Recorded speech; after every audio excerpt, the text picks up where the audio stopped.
Et j'ai le plaisir d'accueillir autour de la table Ronan Lemoal, cofondateur d'Épopée Gestion. Bonjour Ronan. À vos côtés, Christian Parizeau, économiste, conseiller auprès de Aurel BGC. Bonjour. Et Jean-Pierre Petit, économiste et président des Cahiers Verts de l'économie. Bonjour. Bienvenue à tous. Alors les taux flambent, je le disais en introduction, alors que la crise politique reste entière. Aujourd'hui, on verra ce qu'il en advient lundi avec le vote de confiance. Mais hier, l'OAT à 10 ans a touché 3,60%. Ça grimpe. À 30 ans, on a touché les 4,5%, le plus haut niveau depuis la crise de la zone euro. C'était en 2009. Christian, je commence avec vous. Elle est due à quoi, cette hausse des taux-là ? Alors, elle est liée à beaucoup de choses. Il n'y a pas qu'un effet franco-français, il faut le reconnaître. Il faut qu'on l'explique. Il y a quand même une remontée des taux qui se généralise un peu partout dans le monde.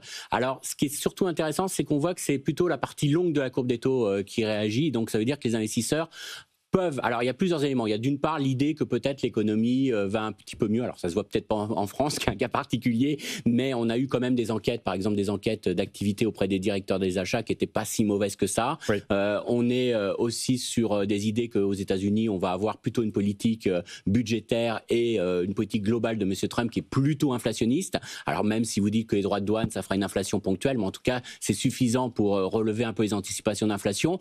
Et puis, globalement, on a dans l'idée que quand même, le mouvement de désinflation est plus ou moins fini. On est plutôt sur soit une inflation en Europe qui resterait autour des 2, mais on n'est plus sur ce grand mouvement de désinflation. Oui. Donc, plus les plans allemands, l'idée que l'Allemagne va peut-être accélérer, ça demanderait d'être confirmé, mais en tout cas, sur les marchés obligataires, déjà, on avait une tendance, globalement, bien avant les incertitudes autour de la France, à une remontée des taux longs qui s'opérait, mais qui était plutôt liée, je dirais, à plutôt un environnement qui est plutôt optimiste. Donc, par contre, oui, juste pour finir, il y a quand même un deuxième effet qui est propre à la France, qui est quand même le risque politique qui commence à être intégré sur les marchés obligataires. Ouais. Et ça, on le regarde par rapport à la prime de risque que doit payer l'État français par rapport à l'État allemand. Et là, on est quand même sur une prime de risque qui est pas non plus dramatique. On touche les 0,80. Voilà, qui touche les 0,80. On était à 0,40, donc qui a doublé sur cette perception. Donc ça pose problème pour plusieurs raisons. D'une part, parce que la conjoncture en France n'est pas très bonne encore. Et donc, ça veut dire qu'on a une conjoncture difficile avec des taux d'intérêt qui montent. Ça n'a pas aidé au redressement économique de la France. Et puis, d'autre part, c'est autoréalisateur. C'est la prophétie autoréalisatrice. C'est-à-dire que vous avez plus de chances d'avoir un risque budgétaire. Plus les taux montent, plus vous empruntez cher, plus vous avez une charge de la dette qui est élevée, plus ça vous demande des efforts pour réduire et améliorer vos finances publiques. Et donc ça, c'est un frein supplémentaire à l'activité et c'est une sorte de cercle vicieux. Donc il faut faire très attention à ce cercle vicieux puisqu'on voit que dans les marchés qui ont été les plus attaqués, c'est le Royaume-Uni, c'est la France. Donc ce sont deux pays où on a vraiment des inquiétudes sur l'obligataire. Oui, c'est aussi les États-Unis qui ont touché 5% aussi sur le 30 ans US hier, c'est un plus haut depuis 2007. Est-ce qu'il n'y a pas un sujet budgétaire ? Il y a le sujet activité, c'est évident, mais est-ce qu'il n'y a pas un sujet budgétaire quand même ? Est-ce qu'on ne se rapproche pas du mur ? Il y a un sujet budgétaire, il y a un sujet un petit peu d'inflation, il y a un sujet de crédibilité des banques centrales ou d'indépendance des banques centrales, il y a un petit peu tout ça qui fait qu'il y a un mouvement de pontification sur le 10-30 ans. Qui est très net. Alors, faut pas non plus exagérer parce que le 30 ans dans les conditions de financement général de l'État et des entreprises, c'est faible parce que la maturité moyenne, quand même, des emprunts est beaucoup plus faible. Oui. Donc, faut pas exagérer. Enfin, 8 ans en France. Les conséquences macroéconomiques, à mon avis, sont extrêmement faibles. Par ailleurs, faut prendre un peu de recul, parce que l'histoire n'est pas du tout la même aux États-Unis et en Europe. On est parti en début d'année aux États-Unis avec des taux beaucoup plus élevés que ceux qui sont aujourd'hui, malgré les tensions actuelles. Alors qu'en Europe, malgré une conjoncture quand même assez pourrie, faut dire les choses clairement. Oui. On se paye le luxe malgré tous les coups qu'on prend un peu partout, que ça soit vis-à-vis de Poutine, vis-à-vis de Trump et tous les coups qu'on a pris cet été hallucinants. Enfin, si on a une minute pour y revenir, ce serait quand même assez intéressant. On se paye quand même le luxe d'avoir un resserrement des conditions financières. On nous rabâche les oreilles sur la désindustrialisation. On se permet d'avoir une hausse de l'euro effectif depuis 2 ans, assez considérable, tout en se payant des droits de douane. Et Lagarde qui parle d'autre chose à Jackson Hole et qui laisse parler la Schnabel, cette horrible femme de la Bundesbank qui nous ressort toujours les vieux... Non, mais c'est hallucinant, on a une présidente... Il a fallu lutter contre l'inflation aussi, Jean-Pierre Petit. Il y avait, mais quelle inflation ? On en ressort maintenant, on a 0,9 maintenant, en glissement annuel, même en France. C'est un peu Europe du Sud, mais c'est pas tellement France-Allemagne, et puis en plus... Attends, L'euro s'apprécie depuis 2 ans. Les prix de l'énergie, quand tu regardes gaz naturel, pétrole, sont quand même assez calmes. Tu vas avoir le déferlement des produits chinois. Il faut un peu réfléchir à la décennie précédente, quand même. La décennie précédente, la vague déflationniste, elle est arrivée assez lentement. Tu avais la BCE qui remontait encore les taux en 2011 avec notre ami Jean-Claude. L'héritier, enfin non pas l'héritier, le prédécesseur intellectuel, si je puis dire, de Christine Lagarde. En fait, on n'a eu qu'un seul type valable depuis 40 ans en Europe, c'est Mario Draghi, qu'il faudrait nommer à la BCE et à la Commission européenne. Qui a prévenu la semaine dernière à Rimini que l'Europe était en train de sortir très clairement de la carte mondiale. Mais il n'a pas besoin de nous prévenir, enfin n'importe quel observateur, un tant soit peu objectif, pourrait le montrer. Alors voilà, pontification, etc. Alors sur le spread, nous, on le price dans l'arithmétique macro-financière, on a un modèle qui le price à 80, donc nous, ça nous va. Après, les événements politiques, ça se passe mal le 10 septembre, etc., ou s'il y a des événements assez incertains, ça passe sur CNBC, CNN, sachant que quand même, on a 53% de la dette qui est détenue par des non-résidents. On ne connaît jamais les effets de seuil psychologiques ex ante, donc ça peut toujours surprendre. Mais en gros, sur le plan de l'arithmétique macro-financière, je suis pas trop inquiet. C'est plus que ce que ça révèle. Voilà. Le vrai passif de la France, c'est pas seulement la dette, si vous voulez. Le passif de la France, c'est l'effondrement du capital humain, de l'obsolescence technologique, de la gouvernance. C'est ça le vrai passif de la France. Oui, ça, on va pas le relever d'ici le 8 septembre. Vous êtes d'accord avec ce qui a été dit là? Avec Jean-Pierre, je suis assez d'accord pour dire effectivement qu'il y a à la fois une différence entre les États-Unis et l'Europe quand on regarde et la France sur les parties de taux d'intérêt, parce qu'il y a des éléments qui sont assez différents dans le pourquoi les taux sont remontés. Deuxièmement, il y a un truc qui est assez intéressant, je pense, c'est qu'effectivement, au-delà de la hausse qu'on a en ce moment, c'est surtout révélateur effectivement de grandes tendances qu'on voit, ou qui sont des tendances où on n'a pas une politique bien définie en termes d'investissement, où on ne sait pas comment on va financer nos déficits. Donc en fait, je pense que c'est un indicateur qui certes a un peu remonté, qui va surtout falloir regarder dans les semaines qui viennent. Parce que si la semaine prochaine, il se passe à quoi on s'attend, si on tergiverse très longtemps, on va remettre sur la table les sujets qu'on connaît tous, les déficits, mais en même temps le besoin de financer également des transitions importantes. Il y a des grands programmes qui sont mis en œuvre dans d'autres pays comme l'Allemagne par exemple.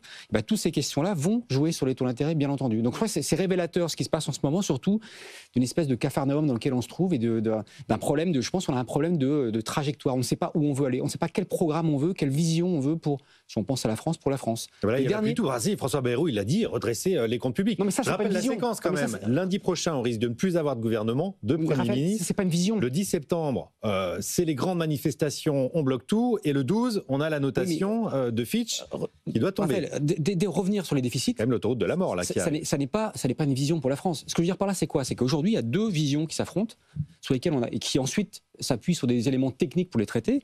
C'est la vision consistant à dire, peu ou prou, même si elle a du mal à s'exprimer, il faut sortir par le haut, c'est parce qu'on investira qu'il y aura de la croissance, qu'on y arrivera. Et malgré tout, il faut faire attention au déficit. Et il y a un autre qui dit, l'argent existe, il n'y a qu'à le prendre là où il est.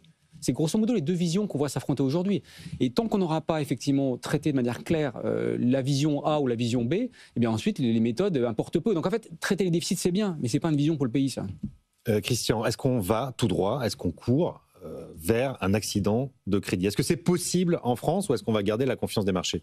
Alors ça c'est une bonne question. Avec la séquence qui arrive là. Prévoir le krach obligataire, c'est toujours difficile à prévoir. Il y a un facteur de risque et c'est clair. Moi, je serais plutôt sur un scénario maintenant de dire qu'on est sur un risque plutôt de prime de risque qui va fortement monter pour la France.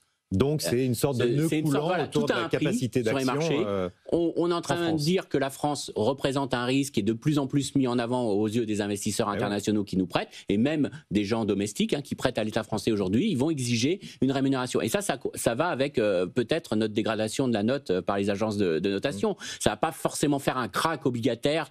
Les gens vont pas arrêter de prêter à la France parce que la France c'est quand même un poids économique qui a rien à voir avec la Grèce. On n'est pas du tout dans la situation de la Grèce. Donc faut quand même relativiser tout ça. Par contre, tout a un prix sur les marchés. Et le gros problème que l'on a dans ce genre de choses, c'est que plus la prime sera élevée, donc plus les taux d'intérêt seront élevés pour la France, et plus le coût pour véritablement assainir nos finances publiques sera élevé pour la population. Donc c'est ça l'enjeu aujourd'hui. C'est-à-dire qu'on est en train de débattre politiquement de ce qu'on va faire et tout ça, mais le vrai problème et le vrai coût qu'on aura derrière pour la population, pour le système de retraite, pour le système de santé qui va augmenter, c'est le fait que la prime de risque va augmenter et que cette prime de risque, finalement, c'est quelque chose qui va détériorer notre avenir. Bon, c'est ça qu'il faut que les gens aient en tête. Jean-Pierre Petit, on a tous vécu ici la crise de 2007.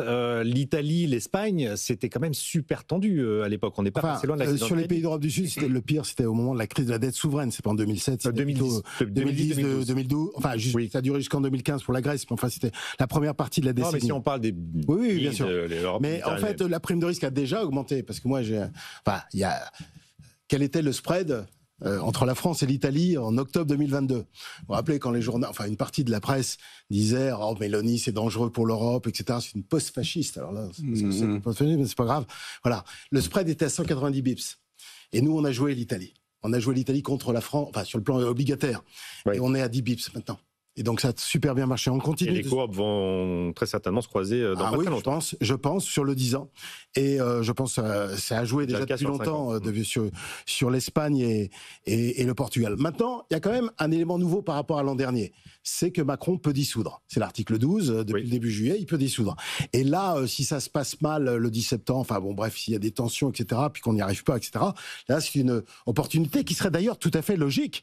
Je rappelle qu'il n'y a eu que 2 motions de censure qui ont été votées sous la Ve République. C'est celle de 62 contre De Gaulle par l'Assemblée nationale. C'est à cause de son projet de réforme constitutionnelle sur l'élection du président de la République au suffrage universel direct. Et la réponse de De Gaulle, c'était la dissolution. Et puis l'autre, c'était Barnier, mais l'année dernière, en fin d'année dernière, en décembre. Mais le problème, c'est qu'on n'avait pas le droit de dissoudre Macron, puisque le délai d'un an n'est pas écoulé. Donc on a trouvé une formule à la Bayrou. Et puis voilà. Là, on a cette possibilité. Et il y a quand même des... Non mais Jean-Pierre Petit, dissoudre pourquoi ? Ah oui, attends. Est-ce qu'on s'en sort mieux le lendemain ? Attends. Il y a quand même des petites évolutions quand tu regardes les sondages quand même. Tu vois que LR remonte, par exemple, que le RN et Ciotti... Le RN est très fort. Le RN et Ciotti est très fort. Reconquête monte. Donc tu as une alliance... à droite, ça monte. Le bloc central, c'est... Vous nous dites que le nouveau socle commun pourrait s'installer à droite, c'est ça ? Logiquement, si on était comme en Italie ou comme dans d'autres pays, c'est ce qui se passerait. Et j'ajoute... que la théorie, le désistement républicain, ce qu'on a appelé pendant longtemps le désistement républicain, recule. Donc il y a des choses qui changent. Et la gauche, si je regarde la gauche, le NFP avec divers gauche fait, dans le meilleur des cas, l'équivalent de l'année dernière, avec les divers gauches. Sinon, il baisse. Voilà. Et l'alliance LFI, Parti Socialiste, j'ai quand même du mal à imaginer quelque chose de bien solide là-dessus, compte tenu de ce qui s'est passé. Donc voilà, donc il ne faut pas dire que la dissolution est une arme qui ne servirait à rien. Elle pourrait... Alors, effectivement, on pourrait ne pas avoir de majorité absolue, mais il y aurait quand même un déplacement. Voilà, c'est tout. Sur ce sujet-là, moi, effectivement, je pense comme Jean-Pierre qu'il peut exister peut-être un bloc de droite qui se forme s'il y a une dissolution qui arrive. Alors c'est un peu de science-fiction ce qu'on est en train de faire. Malgré tout, pour moi, ça ne résoudra pas le problème de fond quoi qu'il arrive, parce que admettons que ça se passe, il n'y aura sans doute pas de majorité effectivement absolue. Donc ça veut dire qu'on va retomber un peu dans les côtés un peu au tiède. Et je pense que le vrai sujet, et encore une fois, je pense que ça n'arrivera pas non plus, et on attendra encore 2 ans pour y voir, c'est qu'un homme une femme porte une vision pour le pays qui permet de choisir une voie claire sur ce qu'on veut faire. Est-ce que ce qu'on veut faire, c'est une sortie par le haut tout en traitant les déficits, ou est-ce qu'on veut faire, c'est, entre guillemets, se contenter d'un gâteau qui est la taille qu'il a et se le partager tel que j'ai. C'est un vrai sujet. Et le dernier, même ça peut faire sourire de dire ça, qui a parlé de cohésion un peu nationale dans une élection, c'était Chirac. Depuis, on a eu, et je ne veux pas ni de droite ni de gauche, mais on a eu des présidents qui, de manière ou d'une autre, ont créé des schismes entre les plus aisés et les autres, et ce qui amène à la situation dans laquelle on est aujourd'hui. Et moi, je pense que le vrai sujet, c'est pas tellement ce qui va se passer dans les semaines qui viennent, parce que je pense qu'on s'en sortira pas de toute façon. Le vrai sujet, c'est dans 2 ans, quand on arrive aux élections présidentielles, est-ce qu'on a quelqu'un qui porte un projet qui permet de retrouver une concorde nationale, qui permet de retrouver ce qui est important pour un pays, c'est-à-dire le fait qu'un pays fonctionne, que c'est la création de richesses par les entrepreneurs et un système de solidarité qui marche. C'est ça le vrai sujet, je pense. Et malheureusement, je pense que cette question-là n'aura pas de réponse dans les semaines qui viennent. Si on te suit, Renan, Macron doit démissionner. D'ailleurs, j'observe que la seule démission d'un président de la République sous la Ve République, c'était en avril 69, quand le fondateur de la Ve République a démissionné, parce qu'il estimait que sa propre légitimité était remise en cause. C'est vrai, tu as raison. Qu'est-ce qui s'est passé depuis 3 ans avec Macron ? Il a paumé les élections législatives de 2022. Il a nommé un premier ministre, ça a foiré. Il a nommé un deuxième premier ministre, ça a foiré. Sa popularité est au plus bas. Il apparaît comme l'homme. Il réussit. L'exploit, ce qui n'était pas du tout évident quand il a été élu, de faire presque plus mal que Hollande. En affaiblissant considérablement. On est en train de transformer les experts en une émission politique avec Jean-Pierre Petit. Mais c'est politique, tout est politique, évidemment. On va revenir aux considérations quand même un peu plus économiques. Combien ça coûte, cette instabilité Alors, c'est toujours difficile, je mets beaucoup de bémol parce que c'est toujours difficile d'isoler un effet politique sur la croissance économique. Vous avez travaillé dessus. Mais on avait dit 12 milliards l'année dernière pour la première dissolution. Alors, je vais faire plutôt en point de PIB, mais juste pour vous donner une idée, c'est-à-dire que sur longue période, quand on est dans une période d'instabilité politique, en général, c'est un impact entre 0,2 et 0,3 points de PIB négatif. Alors, toute chose égale par ailleurs, parce qu'on a plein de variables qui rentrent en compte dans la croissance, et c'est pas que l'aspect politique. Mais vous voyez, c'est quand même... C'est pas énorme, mais c'est significatif, surtout quand on pense qu'on veut avoir une croissance en France de 0,6% cette année. Voilà, ça commence à... Par contre, ce qu'on s'aperçoit, c'est que on prend un an. Là, j'ai pris juillet à juillet dernier, donc vraiment la grosse période d'instabilité. Là, on a un impact beaucoup plus fort que ce que nous dit le modèle. Ça serait autour de 0,4 points de PIB. Donc, vous voyez que l'impact a été quand même c'est pas rien, assez important. L'acquis de croissance, c'est 0,6 sur le premier semestre. Et voilà, il y a plusieurs éléments qui peuvent expliquer ça. D'une part, parce que, je vous le disais, il y a l'effet taux d'intérêt réel. Il y a la hausse très forte du taux d'épargne des ménages français. Oui. Alors, c'est difficile aussi de vous dire que c'est qu'un effet politique. Je ne vais surtout pas dire ça, mais ça a sûrement contribué de manière importante. Un investissement des entreprises qui en recule. Et donc, on voit que l'effet taux plus les comportements des agents économiques ont sûrement amplifié l'effet politique. Et puis, on peut omettre aussi un petit élément qui a beaucoup plus joué, qui a peut-être fait un impact, mais qui n'est pas dans mon modèle. C'est le fait qu'à un moment donné, on n'a pas eu de budget. Qu'on a eu un budget qui a été voté très tardivement. Et ça a retardé certaines dépenses de l'État et ça a sûrement ça a sûrement amplifié l'effet politique. C'est le risque encore une fois cette année. Donc ce qui veut dire que si on doit se projeter aujourd'hui, on va dire qu'on est potentiellement, si on est dans une période de trou politique, je vous parle, alors je vais pas prendre la boule de cristal, mais si on est sur de nouvelles élections, si on est sur un budget qui va être voté de manière retardée, on peut se mettre, on va dire 0,3 points de PIB négatif à horizon 1 an. C'est ça qui est surtout important. Ça veut dire qu'on va avoir un quatrième trimestre qui va être très faible et qu'on va avoir un début d'année qui ne va pas réaccélérer. Oui. Et on sait que l'impulsion en fin d'année est très importante pour la croissance de l'année suivante. Les économistes toujours ça ira mieux demain, donc on a toujours tendance à faire une petite accélération, mais ça veut dire que la France va vraiment caler sur la fin d'année, début d'année prochaine. Et ça, c'est une très mauvaise nouvelle, encore une fois, parce que sur d'autres pays, notamment le sud de l'Europe ou même l'Allemagne, on peut espérer quand même un mouvement un peu plus positif. Surtout en plus, que si on apaise un peu les tensions au niveau commercial avec les États-Unis, tout ça, ça pourrait permettre à l'Allemagne de réaccélérer. Donc ça, c'est un point important qu'il faut avoir en tête. Le coût politique va être important sur la croissance et surtout ça va nous donner des chiffres plutôt révisés à la baisse sur la croissance française, très décalés du reste du monde. Donc en soi, les marchés n'ont pas totalement tort d'avoir sanctionné le CAC 40 et certaines valeurs domestiques européennes parce que là il y a un vrai effet quand même qui va peser sur la croissance française. J'ai deux questions pour vous Ronan Lemoal. D'abord, est-ce que vos clients à Épopée Gestion vous ont parlé de cette instabilité politique et est-ce que du coup ils ont renforcé leur épargne, est-ce qu'ils vont donner des consignes et la deuxième question, c'est sur la taxe Zuckman. On a le Conseil d'analyse économique qui nous explique que finalement la hausse de la fiscalité sur le patrimoine n'a pas tant d'impact que ça. Dans le concret, chez vos clients. Est-ce que c'est le cas? Sur la première question, déjà, ce qu'on observe, nous, ce qu'on commence à observer, c'est qu'on a investi dans les entreprises, dans des PME notamment. On commence à voir des chefs d'entreprise qui déjà étaient pas forcément très rassurés, mais qui là mettent le frein sur leur politique d'investissement en se disant, de toute façon, dans le contexte actuel, j'ai déjà assez de mal entre guillemets, à réussir à faire mon BP, donc j'ai pas mon business plan, j'ai pas en plus commencé à... Donc ça, on commence à le voir, et ça pèsera. C'est l'investissement qui va en pâtir. Sur la croissance. Ça, c'est la première chose qu'on voit. Deuxième chose qu'on voit, sur les gens qui investissent, les grands investisseurs qui investissent sur les entreprises. Alors nous, on est une société de gestion, donc les grands investisseurs sont les assureurs, les banques, les mutuelles. Elles aussi mettent un peu la pédale douce sur leur programme d'investissement, ce qui a deux effets. Ce qui a un effet tout simplement basique, c'est-à-dire qu'on finance moins les entreprises, et donc moins la croissance. Mais un deuxième, c'est qu'ils le font au moment où il y a des grands programmes de transition à financer.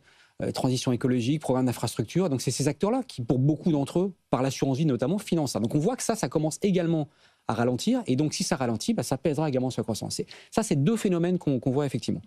Sur ce qui touche effectivement la taxe et sur on va dire la clientèle plutôt particulier plus qui a des gros patrimoines. Oui, là on rappelle des patrimoines de plus de 100 millions d'euros. Exactement. Très très gros patrimoine. On voit quelques personnes, effectivement, on a tous autour de nous des gens qui disent effectivement partir notamment en Italie, notamment à Milan, pour aller chercher effectivement 200 000 euros d'imposition flat à payer et puis beaucoup de liberté autour de la taxation du patrimoine. Et ça, on le voit.